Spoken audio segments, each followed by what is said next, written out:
Welcome to your cozy corner of calm. Here, you'll find gentle stories and the soothing sound of rain, created to help you unwind, ease your thoughts, and drift peacefully into sleep. If this space brings you comfort, consider subscribing so you'll always have a quiet place to return to. Now, make yourself comfortable, close your eyes, and let tonight's story carry you gently into rest. It was a bright sunny afternoon, with a fresh breeze blowing from the northeast. The small sloop was making a series of very short, tacky maneuvers as it made its way gingerly up the narrow channel. The forest marched down the steep rocky hillsides to abruptly meet the sea below on both shores. The tiny but sturdy craft was tossed precariously by the riptides created in the close waterway. The sole occupant reset her grip on the tiller and brought the sloop around in yet another tack headed toward a little niche in the eastern shoreline. She was kneeling in the boat's compact cockpit, watching carefully ahead for any telltale clues on the water that dangerous rocks lay just out of sight below the surface. She held her course on a starboard tack until she was just past a rocky spur which broke the forest cover and actually spilled over into the sea. When she was about 80 yards from the shoreline, she abruptly swung the boat head to the wind, bringing it to an almost dead stop in the water. After loosing the sheets on both her jib and mainsails, she quickly scrambled to the bow and let her anchor line out till she felt the anchor touch bottom. She then expertly continued to pay out enough of the line to properly set the anchor, allowing for both safe swinging room as the wind might shift and the expected change of depth as the tides came and went. She had been so occupied with the business of sailing her small sloop that she had not noticed that she had an audience. A tall, slim young man in blue jeans, t-shirt, and black leather bomber-style jacket was sitting on the rocky spur, smiling with open admiration at the sailing skill of the woman skipper on the neat little sloop. As she stood from securing the anchor and started to lower and tie down her sails, he arose and quickly walked back up into the trees behind him, so she never knew that her arrival had been noted. When the sloop was secured to her satisfaction, Catherine went below and put a tiny kettle on a single burner in the diminutive galley. As she waited for the water to boil, she pulled a thick, dog-eared ring binder out of a shelf to the left of the companionway and opened it to the last entry. This book served a dual purpose as a ship's log and personal journal. She noted her time of arrival and location of the tiny sheltered anchorage, the weather which was close to perfection for a sailor, and a personal note that this seemed a great spot in which to write and create. Catherine was just past her 32nd birthday, short of stature, with what she self-deprecatingly called a well-rounded figure. She had short-cropped, almost boyish auburn hair and blue-gray eyes. When not working at her research position at a Vancouver newspaper, she was usually to be found out on her tiny sailboat, or bent over a computer keyboard creating either the poetry or short stories that her abundant imagination thrived on. Now she had the best of both pursuits, as she'd recently purchased a new laptop that allowed her to enjoy both leisures at once. 2. When the kettle had boiled, Catherine made a large mug of steaming hot tea and, taking the laptop with her, went back on deck. She made herself a comfortable workspace on the foredeck, with her back leaning against a sailbag, which in turn was propped against the mast. Before starting, she relaxed with the tea and surveyed her temporary neighborhood. The beaches were quite narrow strands, mere ribbons of sand between the water and the forest. There were a couple of other rock spurs which jutted into the channel, but the one she was to the lee of seemed to be the largest, and the only one which gave sufficient shelter to provide the one craft-size anchorage in which she lay. At first glance, the hillsides looked totally devoid of settlement, but when she looked more closely, she spotted at least 4 widely separated structures perched on the slopes and almost hidden by the forest cover. One such structure, obviously a private home, albeit a large one, was nearly directly above her. She smiled inwardly, thinking how often she had purchased a lottery ticket in hopes of realizing a dream home on the sea, just like this one. Tea finished, Catherine turned to her laptop and let her imagination take flight. Matt followed a well-trodden path up the hill towards the big house perched above him. He shoved his hands in the pockets of the jacket as he moved in a long, lazy stride. His short black hair matched the jacket and provided a contrast to his fair complexion. The eyes were perhaps his most outstanding feature. They were expressive of his every emotion and a very striking shade of green. As he made his way up the hill, he found himself wondering about the woman sailor who had chosen to anchor right in front of his house. What made a woman want to sail alone, and why was she here? Certainly, he thought, this wasn't the middle of nowhere. In fact, they weren't too far from Vancouver by either road or sea. But what brought this young woman to this spot all alone? He shrugged off the thoughts as he climbed the stairs to the deck and let himself into the house. He'd probably never know. All three, he went to the kitchen first to fill a kettle and make tea. While the water was heating, he checked his voicemail and found, surprisingly, only 2 messages. One was from his road manager, who just wanted to get together sometime soon to go over details for next month's tour dates, and one from a fellow musician who congratulated him on the recent Blues Award. Neither message was urgent enough to be returned right away, and besides, he thought, these few days alone are my time. When the tea was made, he carried his mug downstairs to the studio, with its big windows overlooking the water below. He sat down on a low, overstuffed couch, picked up a 6-string guitar, and started to play. At first, he merely toyed with the instrument, running a slide up and down and picking out series of notes almost like scales. For Matt, this was very much akin to the warm-up stretches done by an athlete before a game. He found it both relaxing and therapeutic. The guitar almost seemed to cry beneath his skilled hands, and slowly the toying became more serious and took real form. The words may come later, but he was developing a melody that seemed to haunt him with its need to be played. After running through the basic melodies several times, he paused long enough to drink the tea, which was getting quite cool. Then he crossed to the console where he turned the recorder on to capture the developing work. When he stood, he glanced out the window and was able to see just the top of the mast of the anchored sloop. His earlier thoughts about the woman aboard flooded back. It brought you to my doorstep. He ran the fingers of one hand through his short hair, causing one lock to fall across his forehead. He brushed at it ineffectually and went back to the guitar. The boat anchored below, and its lone occupant was still in his thoughts, and he found the only images that he could conjure were of water and sails. The music took on the fluid but powerful tones of the ocean as the melody really started to materialize. About 4 or 2 hours later, he finally laid the guitar aside and padded barefoot back upstairs to start some dinner. He placed a couple of small, boneless chicken breasts in a spice and white wine mix to marinate.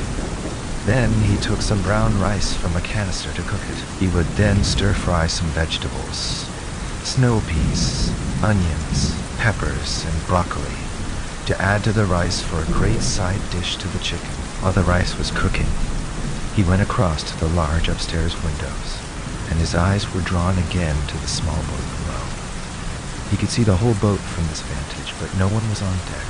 Catherine had also put away her laptop by now, and was out of his sight below deck starting some dinner of her own. Hers consisted of a can of clam chowder and a sandwich made of thick home-baked bread that she had made prior to departing on her cruise adventure. Matt found himself wondering again who she was and why she had chosen this locale for her anchorage. Catherine was just finishing the few dishes from her solitary supper and was looking forward to a mug of the coffee she could now smell brewing. She intended to work into the evening, and so had put a full pot into the coffee percolator. The smell of the coffee was enticing to one other soul that early summer evening. Matt had gone for his usual after-dinner stroll along the beach, and his eyes were drawn to the little sloop in the sheltered alcove. The craft was laying almost broadside to the beach, and he could see her sides were painted midnight black with a blue-white moon. Icy blue stars grouped near the bow against the black field. He was now very curious to know the name of the little boat, and to know more about her owner. As he strolled along the sand, his nostrils caught the scent of a rich and delicious-smelling coffee wafting across the water. Perhaps he should go back to the house and make his own coffee, he thought, as the scent tingled his taste buds. Instead, his pace became more purposeful, and he made his way quickly down the sand to the very edge of the rocky spur. In the lee of the spur, there was a very short wooden float, which extended only about 10 feet into the water and was held there quite firmly by 2 large chains, which were fastened to 2 very thick and sturdy posts, which had been planted securely into the earth. Tied to the float was a small wooden rowboat which Matt would sometimes use to do a little fishing, a pastime that he found very relaxing. 5-Point Matt quickly climbed into the rowboat and bent his back to the task of rowing out towards the anchored sloop.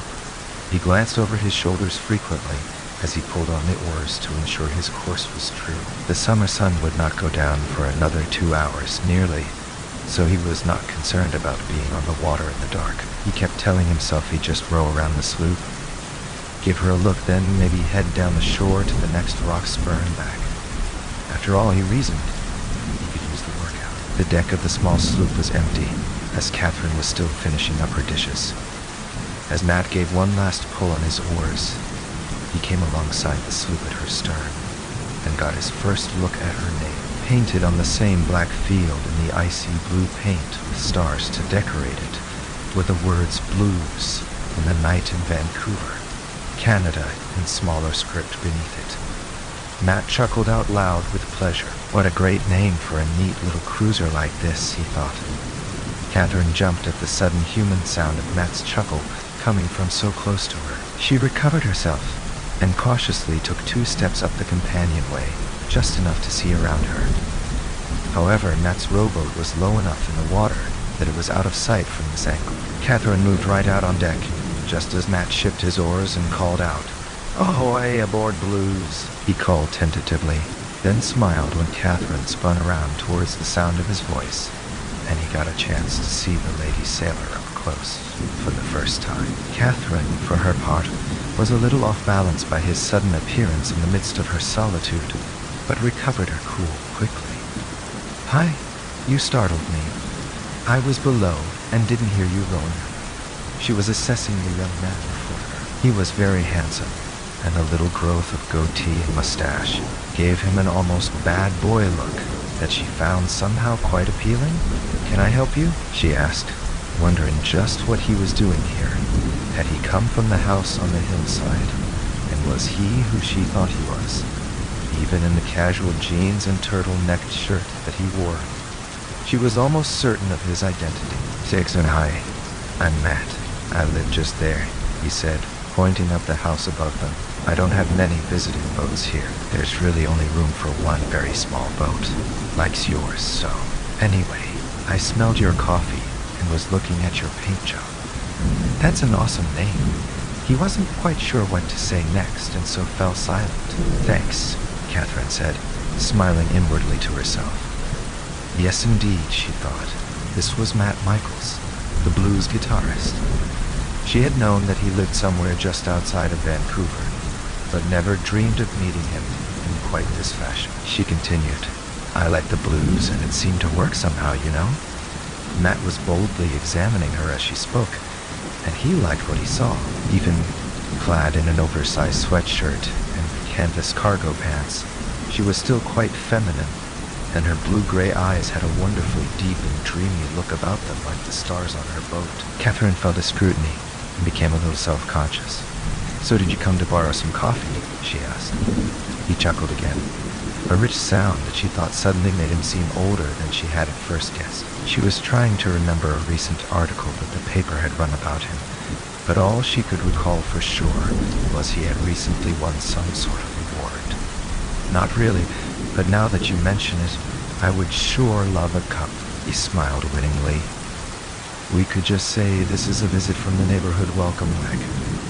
What do you think?" "Hi, I'm Matt.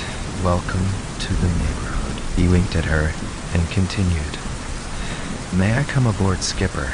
'Cause that coffee smells too good to miss." She smiled broadly at his boldness. His green eyes flashed with enjoyment of the little game he was concocting, and she found herself trusting him, despite all the usual warnings she knew so well about strangers. Besides, she reasoned, he wasn't really a stranger because she knew who he was, even if they'd never met. Well, Matt, Catherine, she told him, and, conveniently enough, I just made a full pot, so why don't we tie your dingy here and you can share a cup with me while you tell me all about the neighborhood. She had leaned over the transom and taken the little rowboat's painter. She tied it off securely to a cleat on the starboard corner of the transom. She then lowered the little two-step ladder that would allow Matt to easily climb to the deck of the sloop. 7 at once. Matt was aboard and on a level with her. Catherine realized he was quite a bit taller than she at first thought.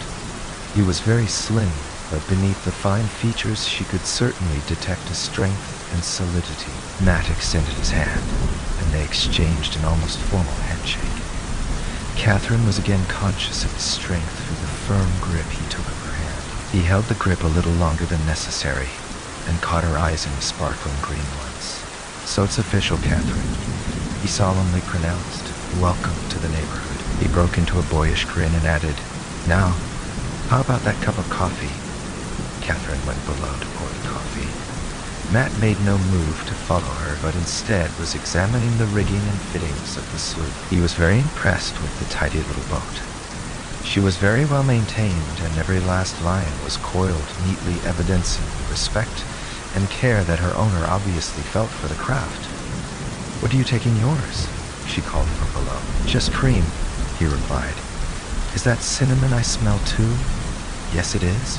I like to put a little in my after-dinner coffee. It really adds a nice flavor. Love it. He grinned, in fact. I kind of have a taste for spices of all sorts. Nutmeg and allspice are good in coffee too. Matt followed Catherine's lead and moved out onto the tiny foredeck of the sloop. There was a thick wool blanket spread out there which made it a comfortable spot to lounge while they talked. She put her mug in a safe but easy-to-reach spot by the mast, and he did likewise. When she settled down, she was cross-legged Indian style. Matt sat beside her but stretched his legs out in front of him, keeping his sneakers off the blanket. I weighed 8, so Mr. Welcome Wagon, tell me about the neighborhood. She asked, What's there to tell?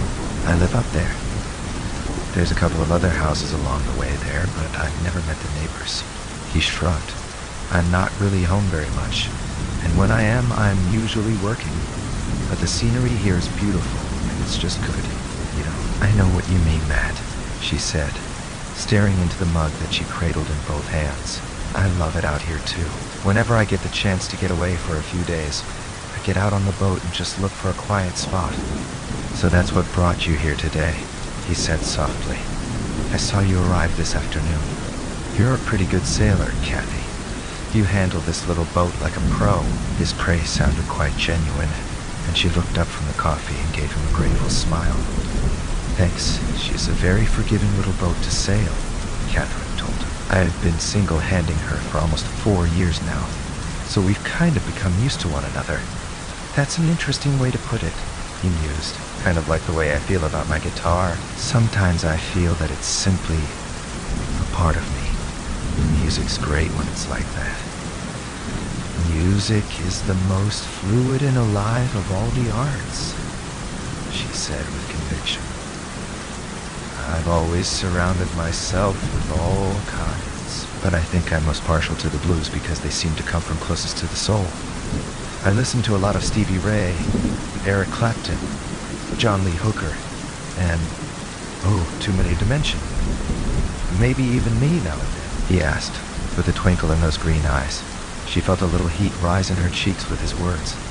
She thought that she must sound rather contrived, bringing up the blues like she had with Matt being an award-winning artist. Matt reached across and patted one of her knees.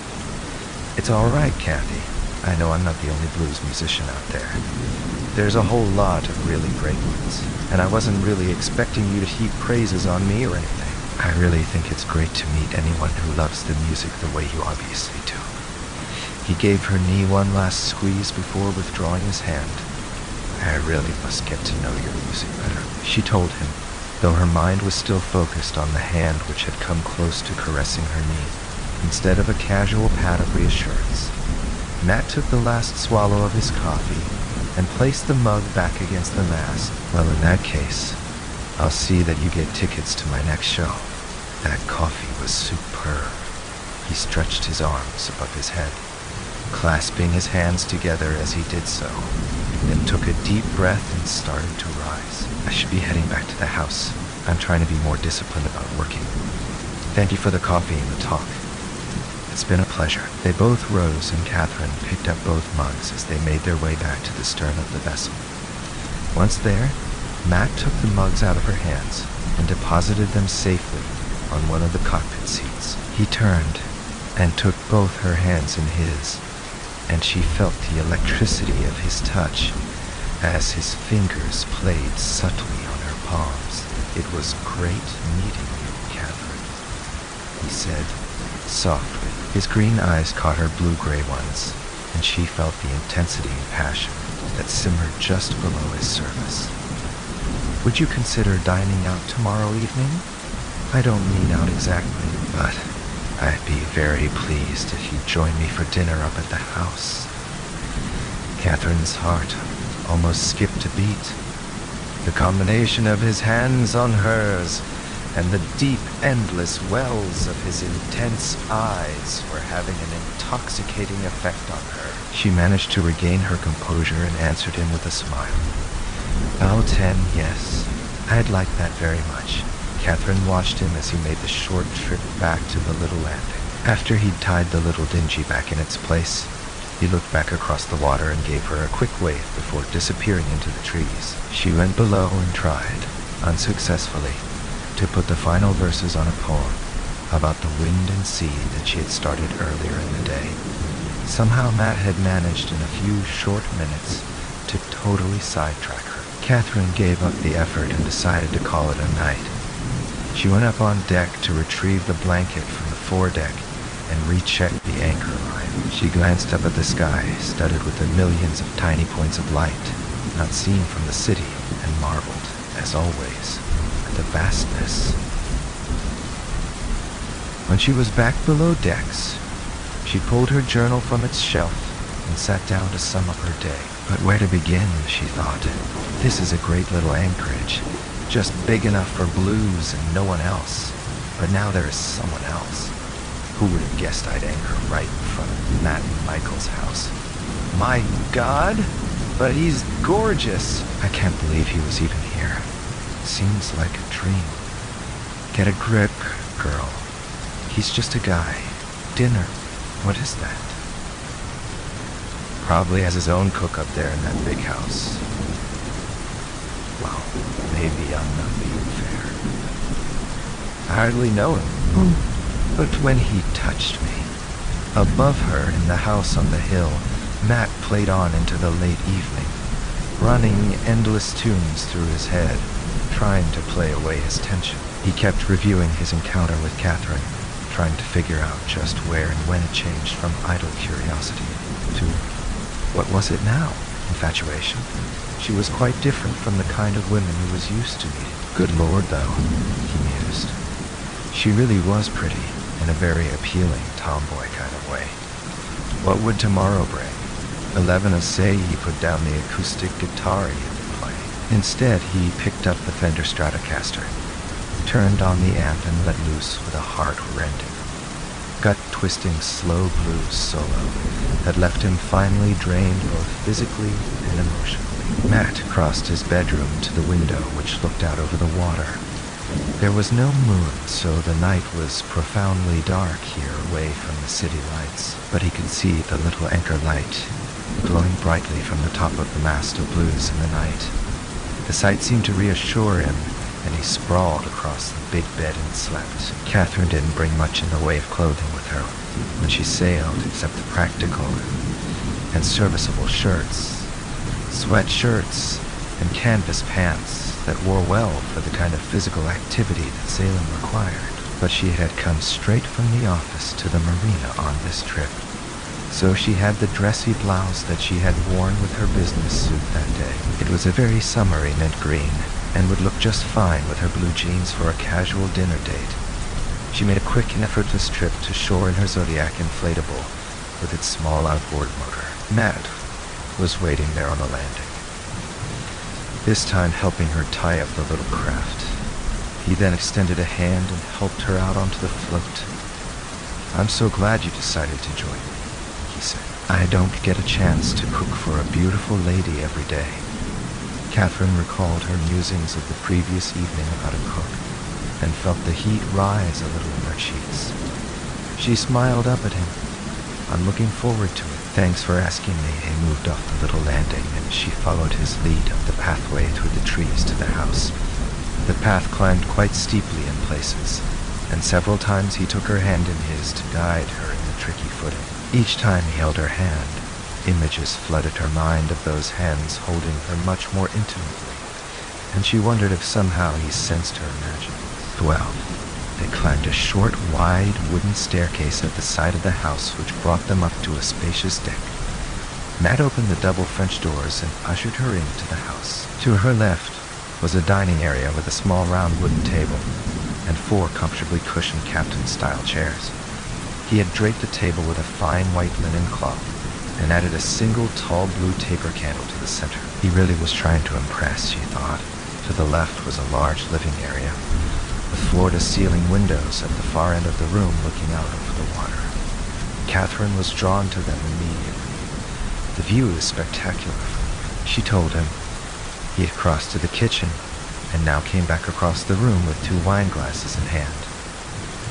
"That's one of the reasons I bought the house," he replied. "Some wine?" She took a small taste of the delicate white wine and savored the richness. This is very good." "Glad you like it. Hope you like seafood too," he grinned. "You're a sailor, right? You do like the food of the ocean?" "I do like seafood very much, Matt," she grinned back at him. "Besides, it's not often that a handsome man like yourself cooks me a meal. I think I should be thankful." "Oh, I'm sure there are plenty of handsome men around who'd be happy to cook you dinner, Catherine," he retorted, baiting her. "They're probably lined up around the block." "Not my block. Not my block," she replied with a rueful chuckle. She turned back to the window to drink in more of the view. He moved close behind her so she could actually feel his warm breath on the nape of her neck. She felt a sudden but very pleasant, tingling sensation creep down her spine.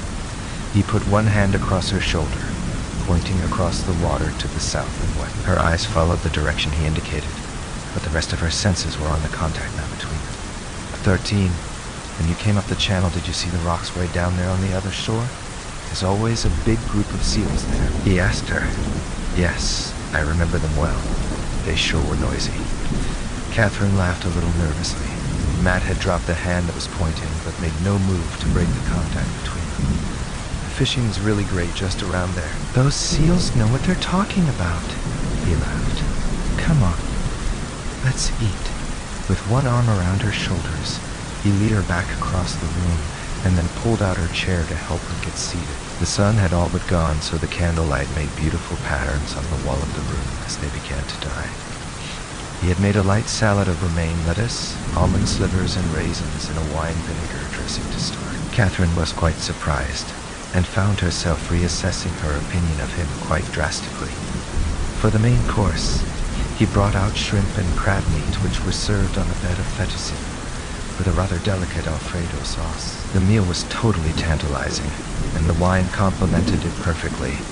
As they ate, he put her at ease with his uncontrived interest in who she was and what she was about. She explained her job at the paper, then added that she'd much rather write than research for others. "Do you write then?" he asked, as he poured her a little more wine. She chuckled almost to herself. "Yes, I write, but most of it will probably never leave my computer's hard drive. I'm kind of a perfectionist, so it's never good enough to show to a friend, let alone a publisher. You have to step out there and take that risk," he urged.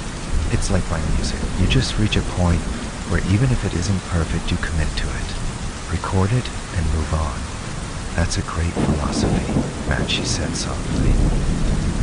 Maybe I'll do that. Her eyes were sparkling in the candle's glow, and Matt was reminded of the stars on the boat.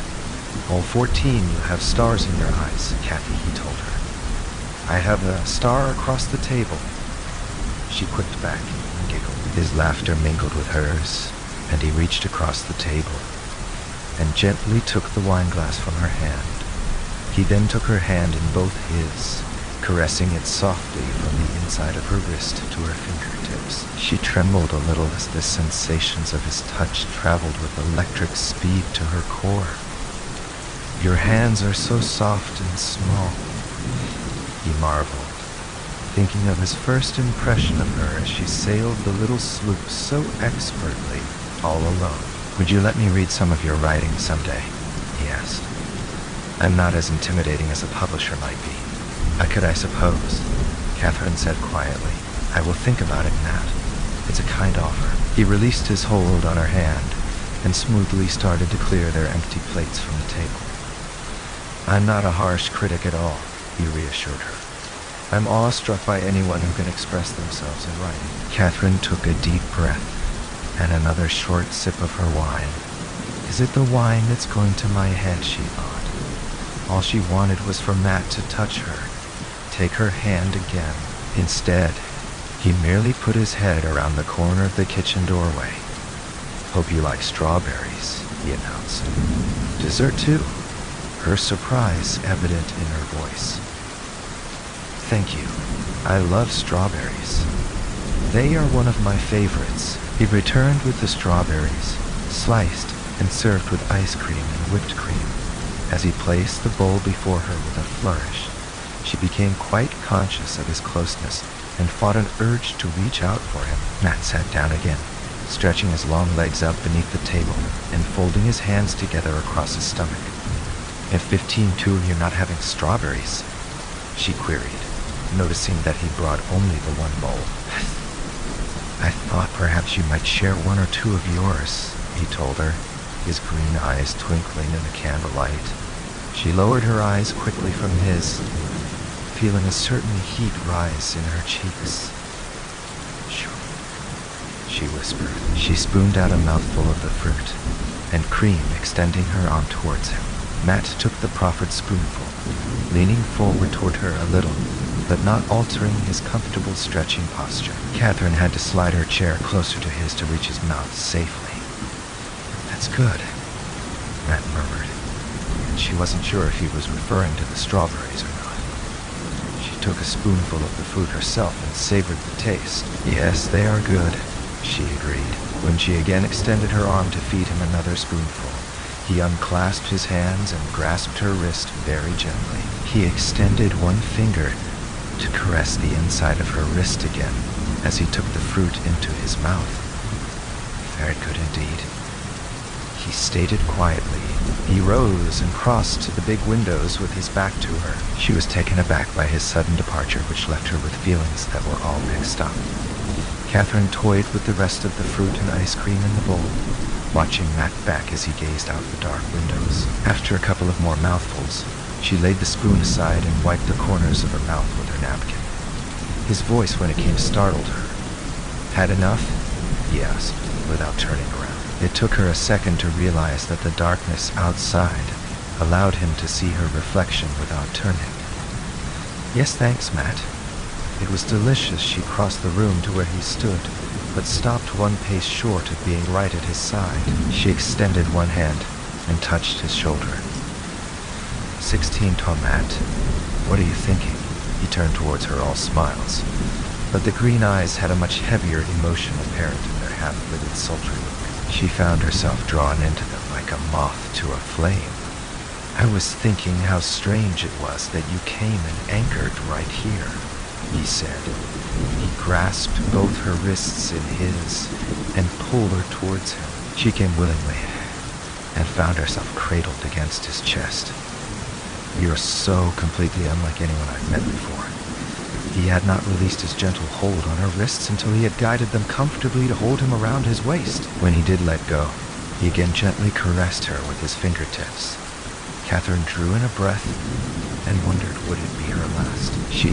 Though she could die right here and now in his embrace, in arms that were now enfolding her, and gently caressing her back and neck through her blouse. Matt? She started tentatively, but the words just escaped her. What love, he murmured, his lips against her forehead, his warm breath making her head swim. Matt, I want... She again choked on the words. Her arms and hands held him very tightly, as though she were drowning, and he was her savior. Matt placed several tiny kisses on her forehead, then spoke again. You want what, my love? There he said it again, she thought. She reeled internally, feeling the emotional power in his every gentle and subtle touch. She raised her face a little to his, her head thrown back, and neck exposed. One of his hands came up to cradle the nape of her neck, and the other grasped her waist to pull her more tightly against him. You want what? He asked again. Then, as he continued to gently kiss her forehead, ears and cheeks, he whispered softly against her skin.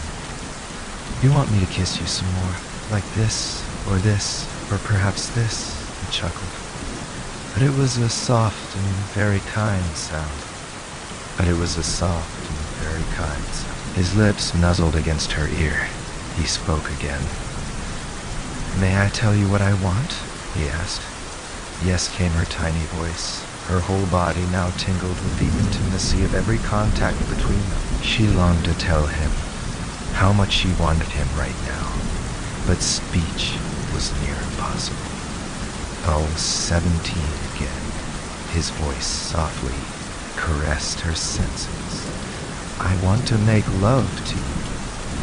I want to know every part of you inside and out. I want to make you feel something so strong that you'll never want for another.